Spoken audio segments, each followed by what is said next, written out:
오늘 어린이 주일이고 다음 주일이 어버이 주일인데 제가 설교는 그냥 스가랴서를 계속 나가도록 하겠습니다. 지난 주일에도 잠깐 말씀드렸지만 이어지는 말씀이라, 그리고 제가 지금 기도하기는 셋째 주일쯤 해서 가정에 대한 말씀을 기도하면서 좀 준비를 해야 되지 않겠나 하고 지금 기도하고 있습니다.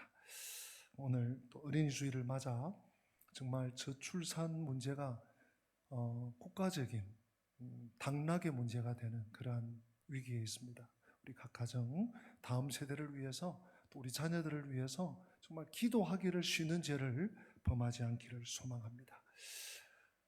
오늘 본문 말씀은 스가랴 8장인데요. 8장 전반부를 우리 같이 읽었습니다. 오늘 본문은 힘겹게 성전을 건축하고 있는 유다 백성들에게 주신 놀라운 약속의 말씀. 그래서 제목이 놀라운 회복입니다. 우리 같이 한번 받아서 할까요? 놀라운 회복. 한 번 더. 놀라운 회복. 한 번 더 합니다. 놀라운 회복을 주시옵소서. 믿음으로 아멘. 놀라운 회복이라고. 그냥 그렇게 되겠구나, 잘 되겠구나, 그 정도가 아니고요. 상상하지 못한, 정말 기대하지도 못했던 회복이에요. 하나님은 폐허가 되어서 사람들도 거의 없고 집도 거의 없는, 그야말로 퇴락할 대로 퇴락한 예루살렘이 다시 부흥할 것을 오늘 말씀해 주고 계세요. 약속해 주고 계세요. 지금 예루살렘에는 노인들이 없어요. 아이들은 더더욱 없어요. 그런데 하나님이 축복하시면 다시 노인들이, 남자들이, 여자들이, 또 아이들이 많아질 것이다. 그리고 골목은 어린아이들이 떠드는 소리로 가득 찰 것이다. 하나님께서 약속하시는데 생각만 해도, 상상만 해도 야, 평화롭다, 야, 뭔가 좋은 조짐이 보인다, 이런 생각이 드는 본문 아닙니까, 여러분? 우리는 오늘 본문을 통해서 바벨론에서 1차 귀환한 돌아온 유다 백성들이 성전을 재건하던 상황을 짐작해 볼 수 있습니다. 속속들이는 모르겠지만 이런 상태였겠구나, 이런 형편이었네, 상상할 수가 있습니다. 그 당시 예루살렘은 너무 위험해서 연세 많은 어른들이나 아이들이 돌아오지 않았던 것 같아요. 이를테면 사람들이 살 수 있는 여건이 아직 갖추어지지 않은 준전시 상태 같은 것 같습니다. 이를테면 그렇다는 거죠. 그들이 하는 일들도 잘 풀리지 않았습니다. 그런가 하면 다른 상황들도 전부 어렵고 힘들고 꼬이고 부닥치고, 그런데 어느 순간부터 예루살렘에 평화가 임하기 시작한다는 것입니다. 일들이 잘 풀리고 사람들이 다시 막 모여서, 오늘로 치면 교통체증도 생기고 비좁고 사람들이 모이기 시작합니다. 그 전환점이 언젠가? 오늘 전환점을 여러분들이 유의하셔야 되겠습니다. 전환점이 언젠가? 백성들이 선지자들의 말씀을 듣고 선지자들의 그 말을 흘려듣지 않고 마음에 새기고, 그들이 그 말에 순종하여 성전 지대를 놓든 성전의 머릿돌을 놓은 그 순간입니다. 그 순간부터 예루살렘을 공격하는 자들이 사라졌고 밭에는 열매가 맺히기 시작했습니다. 마음껏 거리를 활보할 수 있게 되었습니다. 그리고 사람들이 모여들면서 다시 번창하기 시작을 합니다. 오늘 이 말씀은 사실 2400년 여전에 그 말씀일 뿐만 아니라 오늘 이 말씀은 신약 시대를 살고 있는 사실 우리들에게 주신 회복의 말씀입니다. 모든 일이 잘 풀리지 않고 아무리 노력해도 아침부터 저녁까지, 월요일부터 토요일까지 어떤 때는 막 주일날 교회도 못 오고 노력해도 소득이 없다면, 아무런 유익이 없다면, 그것은 무엇 때문일까요? 하나님과 나 사이에, 하나님과 우리 사이에 뭔가 일치하지 않는 부분이 있다는 것입니다. 뭔가 지금 새는 것이, 누수되는 것이 있다는 것입니다. 마치 이 금고에 다이얼이 있습니다. 막 오른쪽으로 돌리고 왼쪽으로 돌리고 3번 돌리고 4번 돌리고 5번, 10번, 수십 번을 돌려도 이 금고는 도무지 열리지 않아. 왜 그럴까요? 비밀번호가 맞지 않는 것처럼 하나님과 우리 성도들, 우리 그리스도인들, 하나님과 나 사이에 지금 뭔가가 삐뚤어져 있는 것입니다. 뭔가가 지금 삐뚤어져 있는 것입니다. 맞지 않는 것입니다.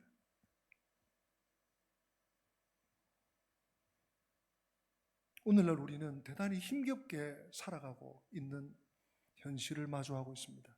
단순히 경제가 어렵다, 물가가 올랐다, 유가가 올랐다, 금리가 올랐다, 이 문제만은 아닐 것입니다. 대단히 힘겹게 살아가고 있습니다. 그렇게 노력하는데도 별로 결실이 없는 것은 우리가 세상을 잘 모른다거나 또는 이 시대에, 이 세상에, 이 시대의 변화에 특별히 잘 적응하지 못하는 탓이라고 우리는 생각하고 그렇게 여기기가 쉽습니다. 아유, 세상 그렇네. 그러나 하나님의 진단은 다릅니다. 하나님의 진단은 정반대입니다. 하나님은 우리가 신앙생활을 하기는 하지만 어딘가 하나님과 맞지 않는, 하나님과 어긋난, 하나님과 일치되지 않는 부분이 있기 때문에 결실이 없다 라고 말씀하십니다. 단 한 가지입니다. 하나님의 은혜가 100% 우리에게 전달되어야 되는데 중간에 자꾸 새는 거예요. 밑 빠진 독에 자꾸 양동이로 바게스로 물 부어봐야 다 셉니다. 그래서 하나님은 말씀합니다. 야, 얘야, 한 걸음만 더 앞으로 나와라. 이제 거의 다 왔다. 한 걸음. 조금만 더 나오거라. 라고 우리 하나님께서 말씀하시는지 모릅니다. 우리가 그 말씀에 따라 한 걸음만 더 나아간다면, 그때부터 우리를 사용하기 시작하실 것입니다. 부흥의 역사를 일으키시기 시작할 것입니다. 오늘 이 놀라운 회복의 말씀은 8장 1절에 이렇게 시작하고 있습니다. 만군의 여호와의 말씀이 임하여 이르시되 2절 만군의 여호와가 이같이 말하노라 내가 시온을 위하여 크게 질투하며 그를 위하여 크게 분노함으로 뭐 한다고요? 질투하노라. 질투한다. 하나님께서는 유다가 망하고 예루살렘이 이처럼 거대한 쓰레기 더미로 변한 것이 다른 무엇 때문이 아니고 하나님의 질투 때문이라고 말씀하십니다. 여러분 이해가 되십니까? 유다가 망한 것은 이 정치인들이 말이야 국제 정세를 잘 파악하고 살피고 거기서 외교 수단을 좀 발휘하고 이러지 못했어. 그것이 아니래. 혹은 국가가 힘이 없어서 돈이 없고 무기가 없어서 군사력이 약해서 바벨론에 밀렸기 때문도 아니라고 하십니다. 유다는 하나님의 질투 때문에 망했다. 하나님의 질투 때문에 망했다. 사랑하는 성도 여러분, 하나님은 유다 백성들을 사랑하셨습니다. 그러나 유다 백성들은 그 사랑을 배신하고 소위 하나님의 백성이라고 하는 자들이 하나님의 그 생명 주신 사랑을 배신하고 다른 신들이나 찾아다니고 다른 나라의 도움이나 구하고 어려움을 당하면 하나님 앞에 더 무릎 꿇고 더 하나님의 도우심을 구하고 엎드려야 되는데 여기저기 사람의 도움이나 구하고 뭔가 좀 어떤 막 발품이나 팔고 그렇게 하는 것입니다. 하나님은 자신의 백성을 빼앗기는 쪽보다 차라리 망하게 하는 쪽을 택하셨어요. 차라리 이방 신들에게 빼앗기느니 망하게 하죠.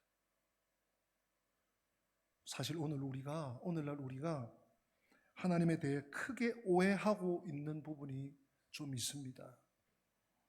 어떤 건가 하면 하나님이 나를 포기하신 것 같아. 아니, 하나님이 우리를 너무 쉽게 포기하시는 것 같아. 이렇게 생각하는 거예요. 우리가 하나님을 잊고 탈선하거나 죄를 지어도 가만히 계시니까 하나님도 우리를 잊어버리셨나 보다. 하나님도 우리를 버리셨나 보다 라고 생각하는 것이죠. 사랑하는 성도 여러분, 다는 근데 절대로 그렇지 않습니다. 절대로. Never, ever. 하나님은 우리가 자발적으로 돌아올 때까지 기다리시느라 침묵하고 계신 거예요. 절대로 결코 우리를 잊어버리거나 포기해서 침묵하시는 것이 아닙니다. 하나님의 사랑은 그래서 여러분 우리가 이해하기 힘든 사랑입니다. 하나님이 어떻게 이렇게 하지? 여러분 구약 성경을 보면요, 그 영험한 정말 소위 영빨이 있는 선지자들마저도 하나님이 왜 이러시지? 하나님이 원수의 나라에 왜 이러시지? 하나님이 그 백성들에게 왜 이러시지? 이런 의문들을 굉장히 많이 가지는 것을 봅니다. 요즘 우리가 열왕기상 공동체 성경 읽기를 하고 있습니다만은 왜 이런 일이 일어나는지 우리는 상상할 수 없는 일들이 일어나는 것을 봅니다. 그것은 우리가 하나님의 그 사랑을 다 이해하지 못하기 때문입니다. 나는 절대 너희를 포기하거나 빼앗기지 않겠다. 빼앗기지 않는다.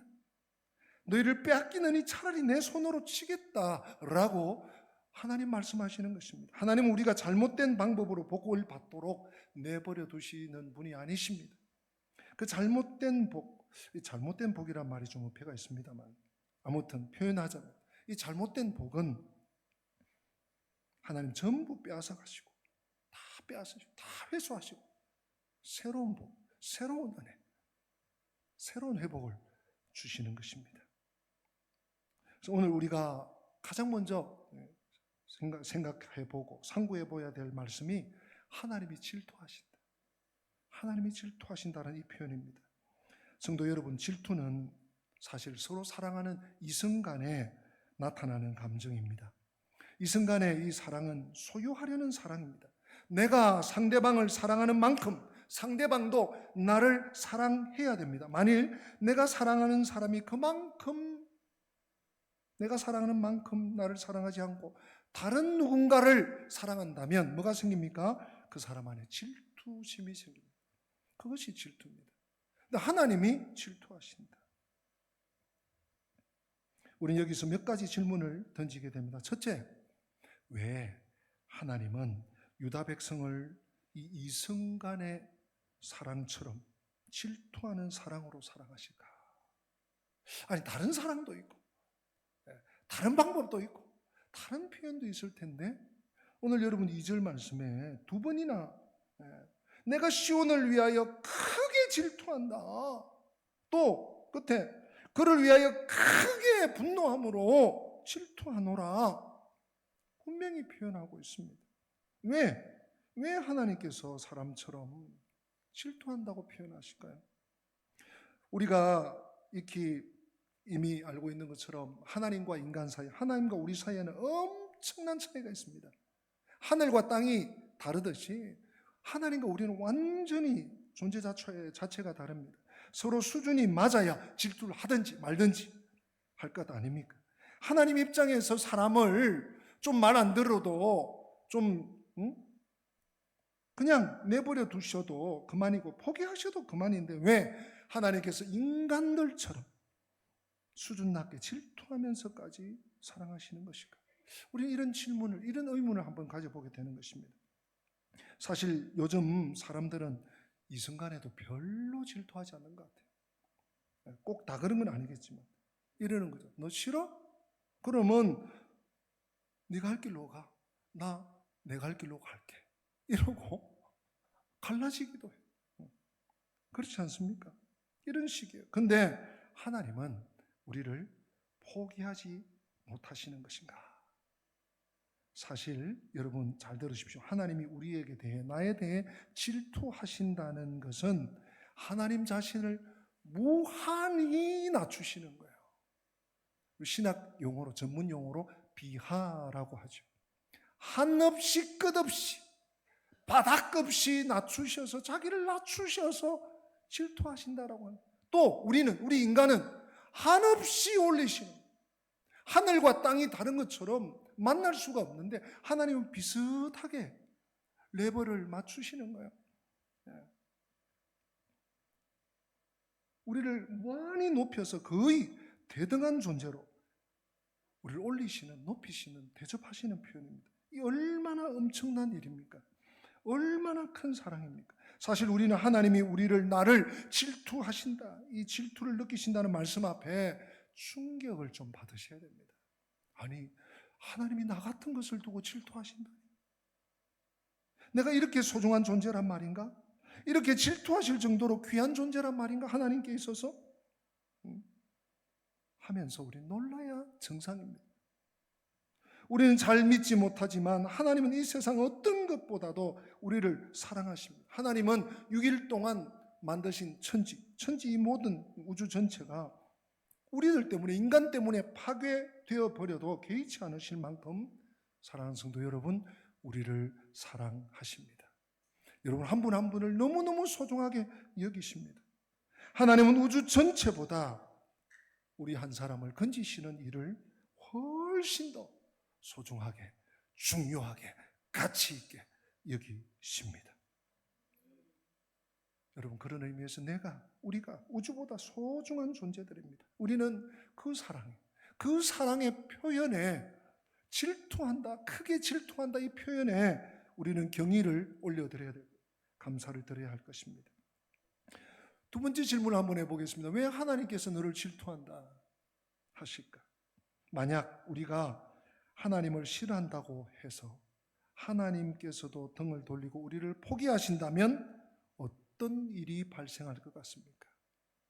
무슨 일이 발생할 것 같습니까? 혹자는 그래, 세상에 사고 싶은 일 실컷 하고 죄 짓고 허랑방탕하고 간섭받지 않을 테니까 해보자, 그러실지 모르겠어요. 우리 성도들은 대부분 그러지 않겠지만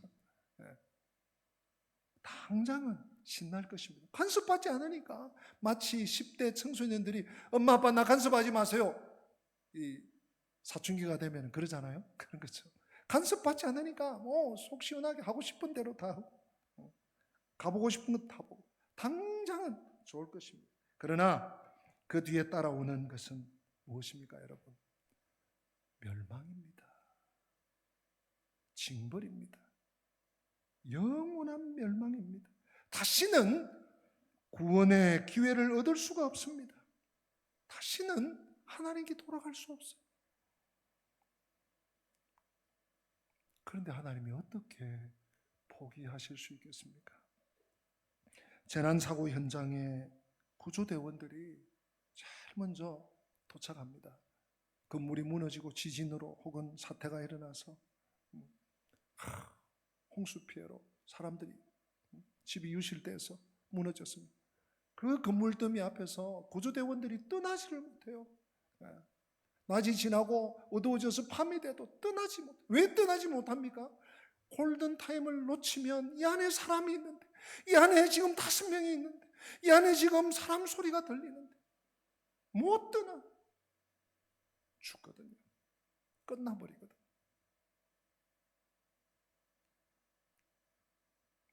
하나님이 질투하신다. 왜 질투하실까? 세 번째 질문을 한번 던져보겠습니다. 하나님이 정말 이렇게 우리를 사랑하신다면 우리가 좀 정신 차려서 진정으로 하나님을 사랑하고 하나님이 원하시는 모습으로 조금이라도 변화될 때 얼마나 기뻐하시겠는가 하는 것입니다. 하나님이 질투하시는 정도로 나를 사랑하시는데 그 질투의 반에 100만 분의 1이라도 깨달아서 하나님이 원하시는 것을 하려고 발버둥치고 몸부림칠 때 하나님이 얼마나 좋아하시겠다냐는 거죠. 하나님은 우리 안에서 일어나는 작은 믿음의 변화에도 성도 여러분 기억하십시오. 크게 기뻐하실 줄로 믿습니다. 조금만 감사하고 조금만 죄를 멀리해도 하나님은 얼마나 기뻐하시는지, 얼마나 즐거워하시는지 몰라요. 하나님이 이 정도로 나를 사랑하신다면 나도 그 사랑에 눈이 멀고 귀가 멀어야 정상 아니겠습니까? 그 사랑에 온전히 만족해야 사실 정상일 것입니다. 그런데 우리 속에는 그 사랑만으로 만족하지 못하게 만드는 무언가가 있습니다. 그것이 뭘까요? 강한 욕심입니다. 강한 욕망입니다. 우리는 그것을 가만두면 안 됩니다. 사랑하는 성도 여러분, 누구나 마찬가지입니다. 자꾸 하나님께 고백하면서 하나님의 도우심을 청해야 합니다. 하나님 도와주세요. 하나님 죄송합니다. 하나님 그렇게 저를 사랑하시는데 제 마음은 자꾸 세상을 향하네요. 하나님 죄를 그렇게 싫어하시는데 제 마음은 어느덧 또 죄 앞에 와 있습니다. 하나님 용서해 주시고 도와주세요. 나를 좀 붙잡아 주세요. 성령님으로 도와주세요. 이 간사한 마음을 도와주십시오 라고 우리는 정직하게 말씀드려야 합니다. 우리는 영적인 장애인들이기 때문에 마음대로 움직이고 싶어도 마음대로 잘 안 움직일 때가, 실천이 되지 않을 때가 많아요. 머리에 머무르고 가슴에 머무르고 그것이 우리의 삶 속에 나아지지 않을 때가 너무나도 많은 것이 현실 아닙니까? 우리가 교회에서 예배 드릴 때는 하나님의 사랑이 그렇게 중요하게 느껴지다가도, 그렇게 내 마음에 와닿다가도 월요일 날 출근길에 딱 차를 운전하려고 운전석에 앉으면 벌써 분노가 차고 내 마음에 좋지 않는, 내 입술에 좋지 않는 말이 나오고, 학생들은 학교에 가서 공부한다고 강의실에 들어가자마자 또 다른 생각들이 치밀고 나오고 있지는 않는지요. 우리는 이렇게 흔들리는 마음을 자꾸 말씀드려야 됩니다. 자꾸 하나님 도와주세요. 하나님 용서해 주세요. 하나님 붙잡아 주세요. 성도 여러분, 하나님 우리를 이해하십니다. 하나님 우리를 정말 다 아십니다. 우리 중심을 보십니다. 그리고 한없이 긍휼히 여기시면서 도와주시는 것입니다. 두 번째로 우리 3절 말씀인데요. 3절 제가 읽어드립니다. 여호와가 이같이 말하노라. 내가 시온에 돌아와 예루살렘 가운데에 거하리니 예루살렘은 진리의 성읍이라 일컫겠고 만군의 여호와의 산은 성산이라 일컫게 되리라. 아멘. 자, 하나님께서 예루살렘을 진리의 성읍이라 일컫게 되겠다. 또 그것을 성산이라 일컫게 되겠다. 이게 무슨 말씀일까요? 하나님은요, 직접 다스리기 위해서 이스라엘을 택하셨습니다. 여러분, 우리 한 사람 한 사람은요, 그냥 내버려 두어서 방목되는 게 아니에요. 하나님이 직접 통치하시기 원해요. 우리 영광교회 공동체도 마찬가지예요. 그냥 누가 힘 있는 사람, 권력 있는 사람, 재력 있는 사람이 와서, 아니요. 하나님 직접 다스리세요. 사실 다른 이방 나라들은요, 직접 다스리시지 않아요. 왕들을 세워서 간접적으로 통치하십니다. 그러나 이스라엘만큼은 뭡니까? 왕이 되어서 친히 다스리십니다. 이 나라의 특징이 무엇일까요? 하나님 나라의 특징이 무엇일까요? 하나님이 백성들에게 진리를 가르쳐 주시면 백성들은 자발적으로, 강요되지 않게 자발적으로 그 진리에 순종한다는 것입니다. 여러분 그렇게 하고 있습니까? 그렇게 하나님 통치를 잘 받고 있습니까? 이것이 원칙입니다. 그렇기 때문에 이 나라에서 가장 중요한 것은 뭐라고요? 진리입니다. 진리가 뭡니까 여러분? 하나님의 말씀, 로고스, 하나님의 말씀. 하나님의 말씀으로 하나님 나라를 통치하십니다. 그래서 여러분, 이 나라에서는 언제나 이 진리를 들을 수 있어야 됩니다. 그리고 항상 진리가 차고 넘쳐야 됩니다. 마치 구약 성경의 시바 여왕이 솔로몬을 찾아옵니다. 솔로몬을 찾아와서 당신이 온 세상에 소문이 났다. 당신이 지혜자라고. 나에게 그 지혜의 말씀을 좀 들려다고 솔로몬이 말하는데 스바 여왕이 뭐라고 합니까? 야, 소문에 듣던 것보다 더하다, 이런 평가를 하지 않습니까? 여러분, 그렇습니다. 누구든지 예루살렘을 찾아오는 사람은 진리를 들을 수 있어야 합니다. 그러나 이 진리를 들을 수 있다고 해서 진리의 성읍이 되는 것입니까? 아닙니다. 아닙니다. 온전한 진리의 성읍이 되려면 진리가 실천되어야 합니다. 다른 곳에서는 볼 수 없는 놀라운 통치가 실현되어야 합니다. 철저하게 공평한 곳이 되어야 합니다. 외국인이라고 해서, 여성이라고 해서, 아이들이라고 해서, 가난하다고 해서 무시하고 외면당하는 일 결코 없어야 합니다. 시온의 백성들은 전부 형제와 자매로 살아야 됩니다. 아무도 사기당하거나, 아무도 무시당하거나, 아무도 업신여김 당하거나, 아무도 추격당하지 않아야 합니다. 여러분, 여기 3절에 나오는 시온이 무엇일까요? 이 시온, 여호와가 이같이 말하노라, 내가 시온에 돌아와서 예루살렘 가운데서 진리의 성읍이 되겠다고 하시는 이 시온이 무엇일까요? 이것은 문자적인 예루살렘이 아닙니다. 앞으로 세워질 그리스도의 교회, 주님의 피로 세우는 교회를 가리키는 것입니다. 교회 안에서는 언제나 하나님의 진리가 넘쳐야 합니다. 흘러 넘쳐야 합니다. 누구나 놀라운 하나님의 말씀을 들을 수 있어야 하고 그 진리의 말씀대로 사는 사람들이 있어야만 합니다. 그래서 이 개혁주의의 표에 이 말씀이 들어있는 하나님 중심, 성경 중심, 교회 중심.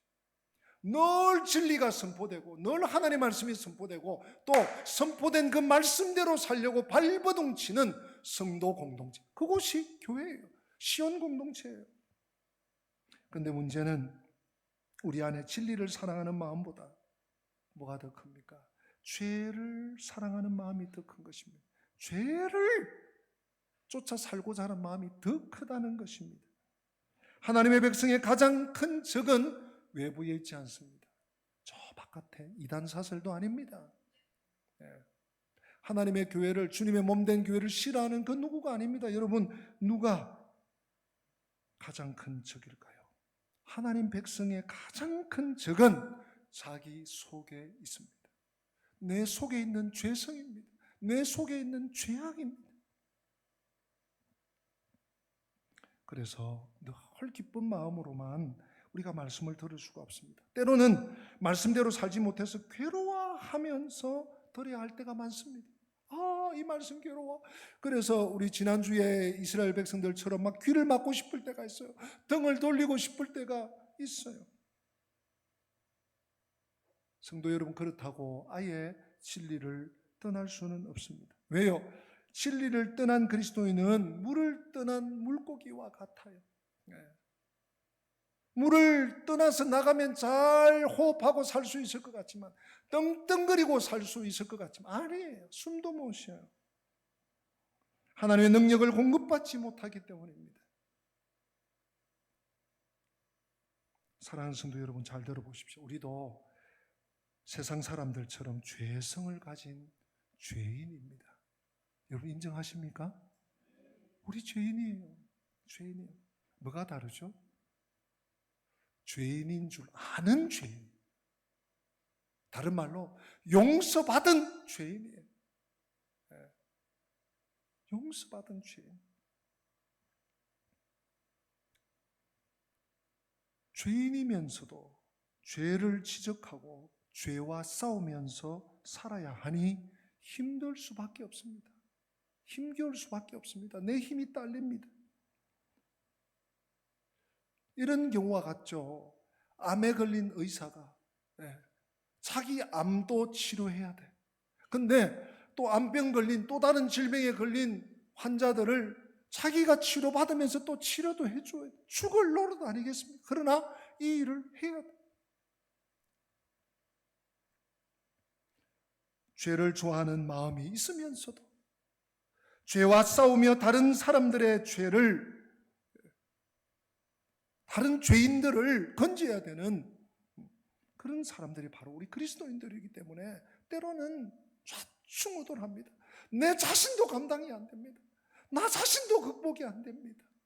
그러면서 그걸 죄라고, 그것을 잘못했다 우린 지적하면서 그것을 거슬러서 살아야 하니 얼마나 힘겨운 전쟁이 삶 속에 이어집니까? 그래서 하나님께서 말씀하십니다. 오늘 4절 5절인데요 4절 같이 읽어봅시다.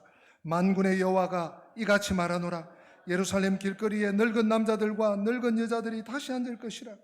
다 나이가 많으므로 저마다 손에 지팡이를 잡을 것이요. 5절입니다. 5절. 그 성읍 거리에 소년과 소녀들이 가득하여 거기에서 뛰놀리라. 아멘. 여러분, 이 축복입니까? 축복의 말씀입니까? 재난의 말씀입니까? 축복의 말씀이죠. 회복의 말씀이죠. 그렇죠. 그 당시 예루살렘은 워낙 위험한 곳이었기 때문에 노인들과 아이들은 들어오지 못했던 것 같아요. 준전시 상황. 또는 힘든 포로 생활을 하면서 수명이 많이 줄어들어서 혹은 30세, 40세, 50도 못 돼서 막 돌아가시기도 하고. 그래서 노인들이 많이 죽거나 오늘 요즘 우리 대한민국처럼요. 그 당시 일시적으로 출산율이 아주 저조해져서 아이들 수가 줄었을지는 모르겠습니다.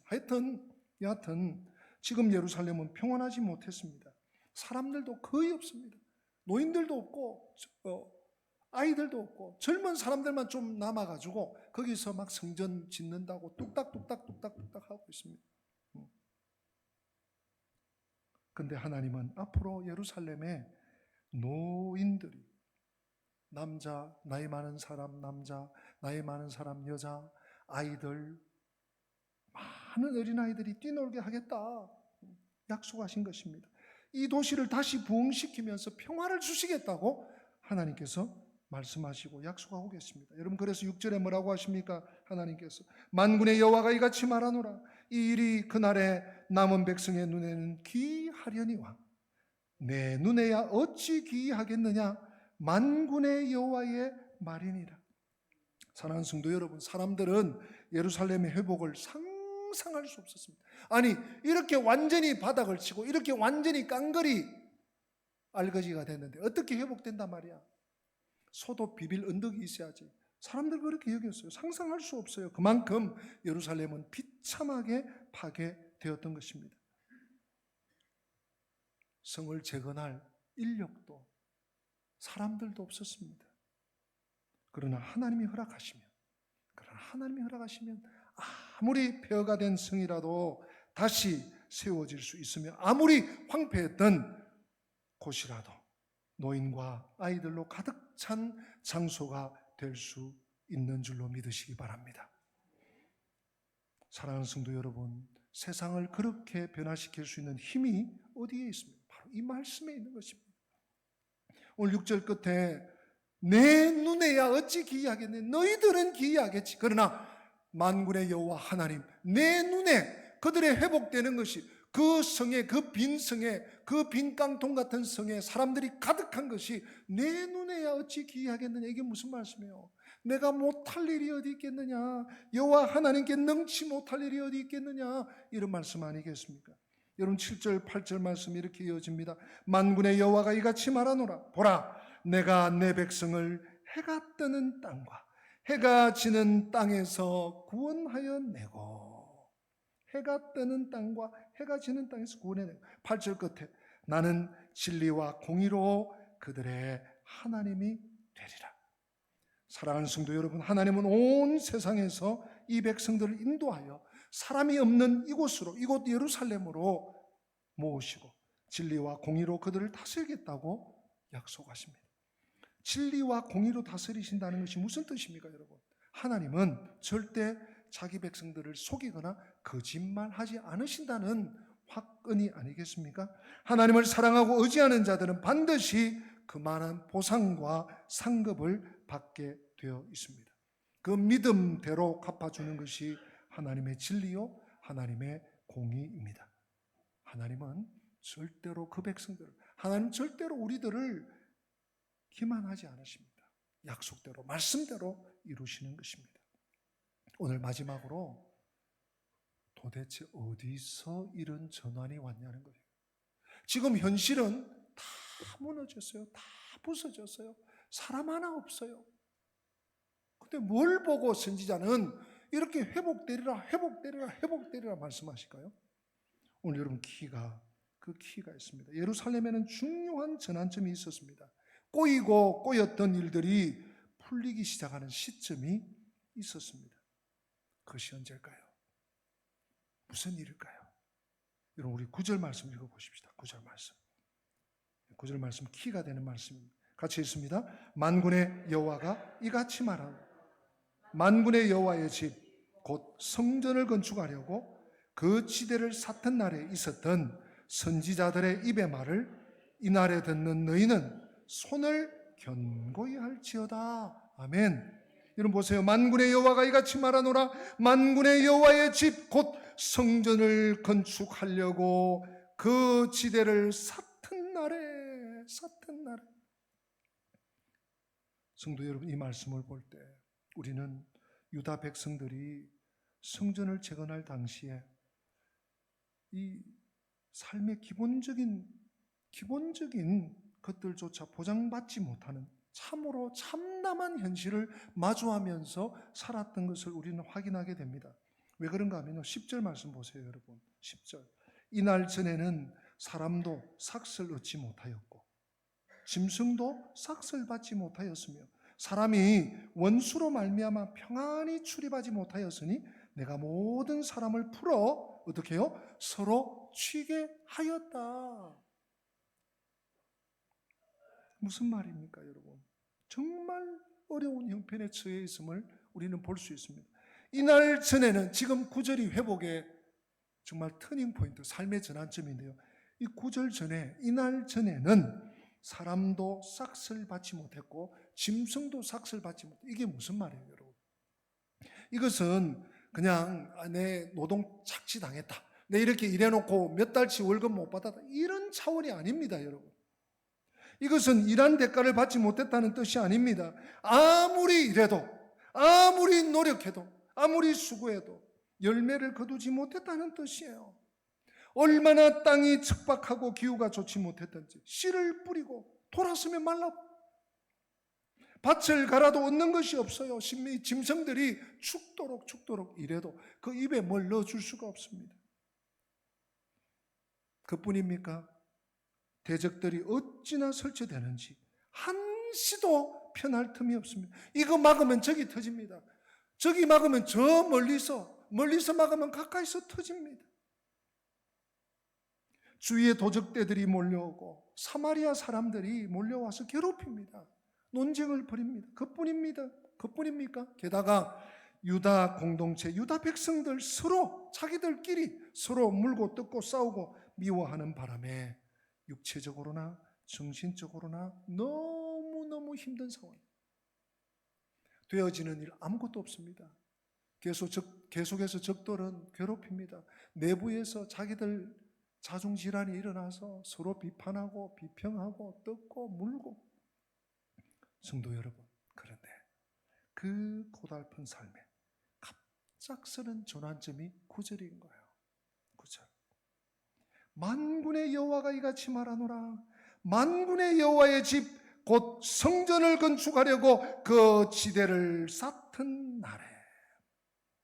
언제 찾아왔습니까? 너무 절망스럽고 그래서 떠나버리고 싶은 심정이 굴뚝 같은데 떠날 수는 없고 선지자들의 말씀을 듣고 성전지대를 놓았을 때 찾아왔습니다. 성도 여러분, 상식적으로 생각하면 먹고 사는 일이나 생활의 안전조차도 보장되지 않는 상태에서 무슨 성전을 짓는다고? 성전 공사한다고? 그 일에 나오라고? 그 일에 합력하라고? 무리한 일입니다. 납득이 안 되는 일입니다.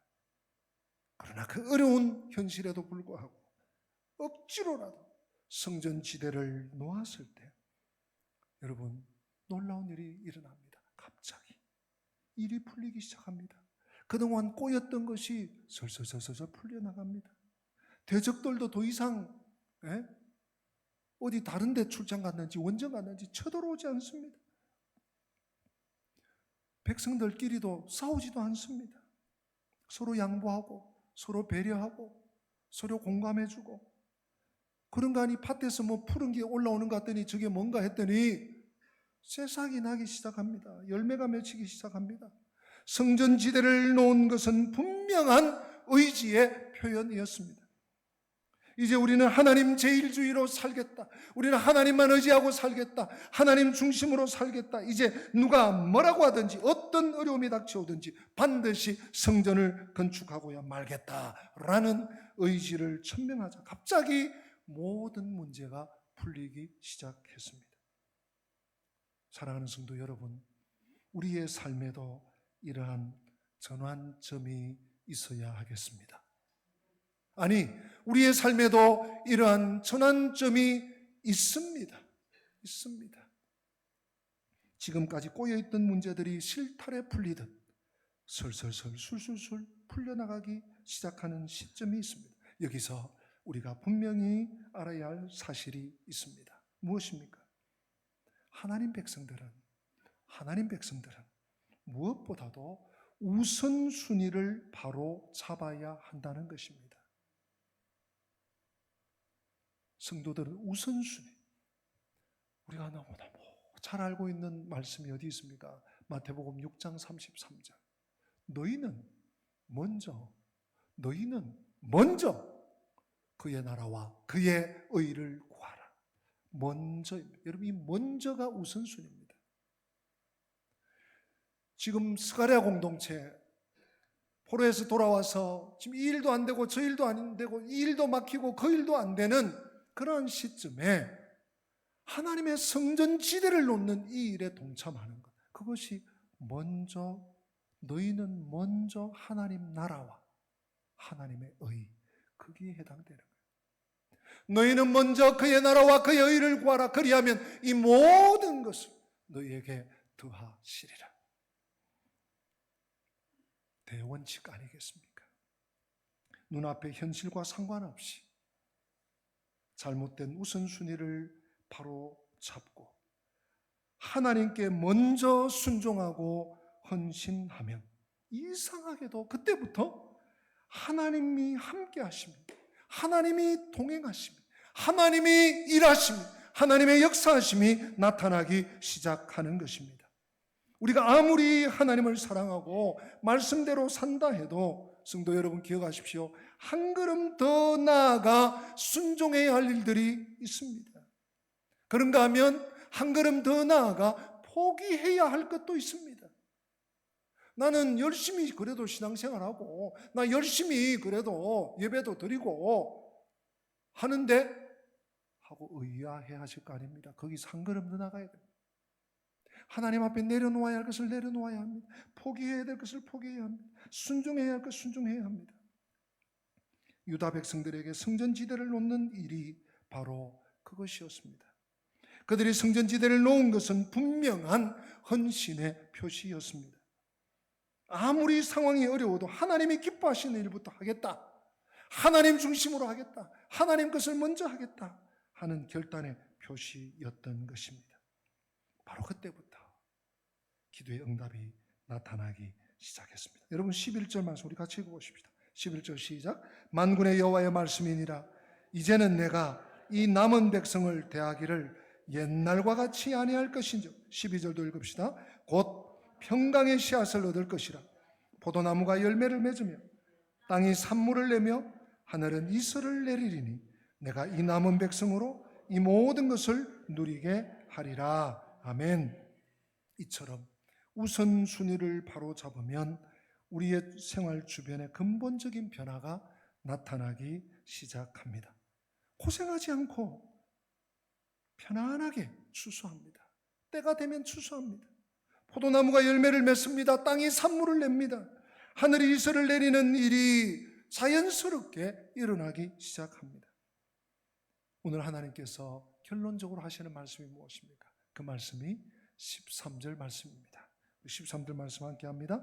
유다 족속아, 이스라엘 족속아, 너희가 이방인 가운데서 저주가 되었었으나 이제는 내가 너희를 구원하여 너희가 복이 되게 하리니 두려워하지 말지니라. 손을 견고히 할지니라. 아멘. 사랑하는 성도 여러분, 그동안은요 이스라엘이, 유대가 지금까지는 유다와 이스라엘이 저주의 대명사였습니다. 야, 저 봐라, 저 뭐 여호와 신, 여호와 하나님 뭐 이렇게 해서 뭐 출애굽했다 그러고 옛날에 우리 민족이 하나님 택했다 그러더니 저게 뭐냐? 저주의 대명사였습니다. 속된 말로 세상에서 가장 재수 없는 사람들, 불행한 사람들로 통했습니다. 그런데 이제는 축복의 대명사. 야, 복 받으려면 저기 가야 돼. 복 받으려면 저들이 믿는 하나님을 우리도 믿어야 돼. 이렇게 될 것이라고, 바뀔 것이라고 약속하는 것입니다.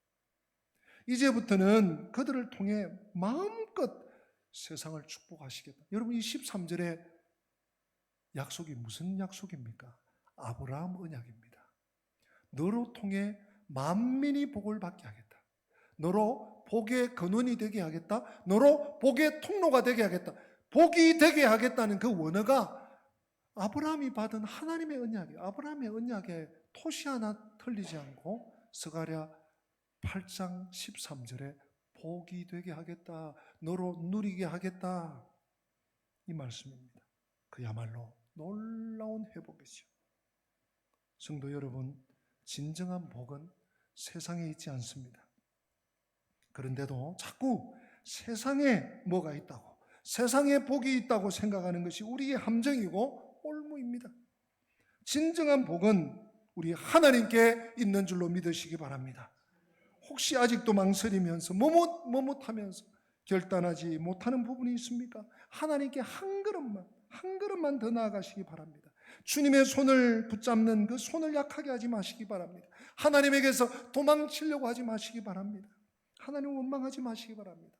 오히려 더 담대하게 나아가서 하나님께서 예비하신, 하나님께서 준비하신, 하나님께서 기다리고 계신, 야, 한 걸음만 더 나와, 한 발짝만 더 나와, 한 번 더 순종해 하시는 그 음성을 듣고 하나님 앞에 나아가 마음껏 내려주시는 복을 누리고 그 복을 만민에게 전달하는 복의 통로, 복의 근원, 아브라함의 언약의 해당자들이 되시기를 주님의 이름으로 축복합니다. 우리 다 함께 기립하십니다. 오늘 말씀을 마음에 새기면서 주가 일하시네 찬양합니다.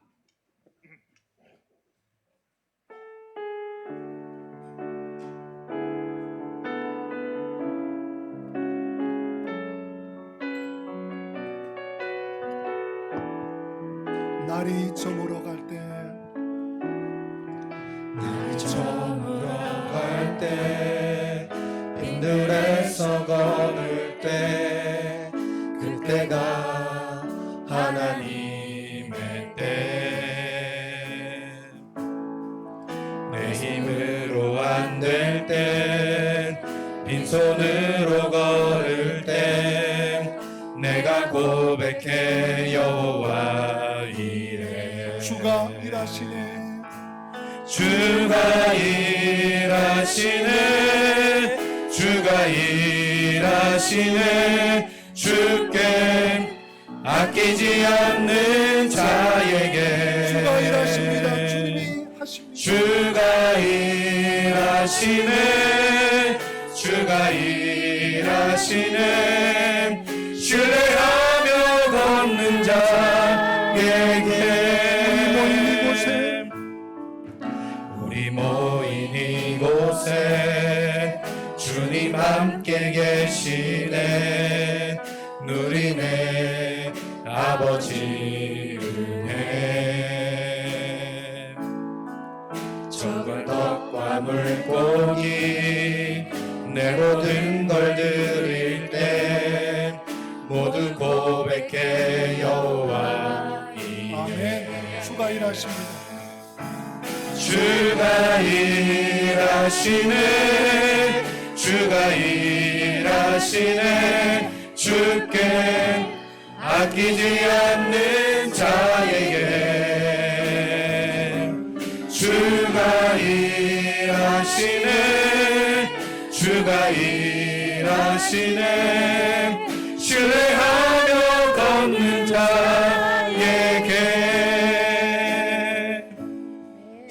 살아계신 하나님 아버지, 비록 때때로 넘어지고 쓰러지고 어떤 때는 자포자기하기도 하고, 이게 뭔가, 왜 이런 일이, 왜 나에게, 하나님 아버지, 저희들은 낙심하고 어찌할 바를 모를 때가 한두 번이 아닙니다. 그러나 하나님은 나를 사랑하시기를, 우리를 사랑하시기를, 질투하시기까지 사랑하신다고 분명한 하나님의 그 사랑의 깊이와 넓이를 우리에게 말씀해 주시니 감사합니다. 그 사랑을 의지하여 그 사랑을 붙잡고 확신하며, 하나님 아버지, 내가 나아가야 할 자리에 한 걸음 더 나아가게 하여 주시고, 내가 서야 할 자리를 굳건하게 서서 지키며 주의 말씀을 붙쫓아 순종하며 청종하며 나아가는 복된 은혜가 있게 하여 주시옵소서. 유다 공동체가 예루살렘 성전에 터전을 낳았던 것처럼 먼저 하나님의 나라와 의를 구하는 저희들이 되게 하여 주시옵소서.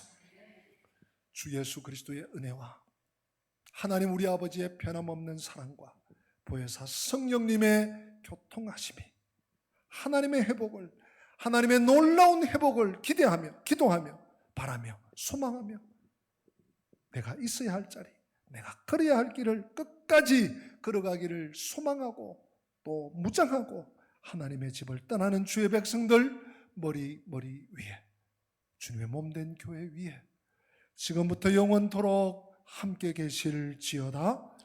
아멘.